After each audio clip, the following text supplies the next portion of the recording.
Well, it's been a lively morning here in Kyiv, in Ukraine. President Zelensky and Keir Starmer were holding talks at the presidential palace, not far from where I am now, when a drone was flown over nearby by what was believed to be the Russians.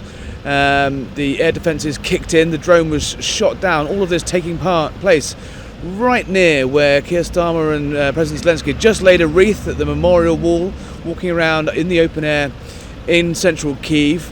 A Russian drone spotted, shot down. The mayor of Kyiv has confirmed that debris from it hit a car, but no one was injured. All of this taking place during a high-profile visit by the British Prime Minister. He acknowledged it during a brief press conference just now between President Zelensky and Keir Starmer, where the Prime Minister said, look, it made the war real for him, but this is nothing that the Ukrainians don't go through every single day. Air raid sirens regularly sounding out here in the capital. He said that the resolve of the Ukrainians is incredible to see. He saw it today in the hospital. He saw it how they dealt with a drone attack, one of many to hit the capital this month. And President Zelensky had a very simple warning to the Russians, which he said, we will say hello to them too.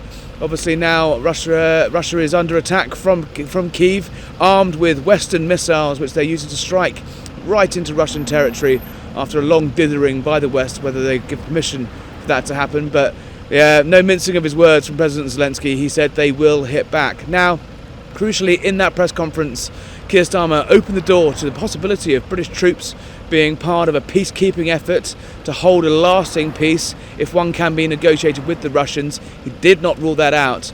But what was clear is the position of the West seems to be softening a little bit on when Ukraine would be able to join NATO. President Zelensky said, look, if not now, then when? And crucially, the Prime Minister would not put a date on it. He said that there was a pathway to Ukraine joining NATO, but would not put a date on it, despite being asked by Zelensky to do that and being asked by journalists to do so. But what he did say was he is discussing with allies, including the French-led initiative, including the Poles and other European allies, about whether peacekeeping forces are really credible, whether it's even possible, and whether Europe has the resources to do it. Zelensky was interesting. He said, look, he'd be all ears on whether it's possible, but crucially he did add he needs America, Ukraine still needs America and Europe to guarantee a lasting peace in this region.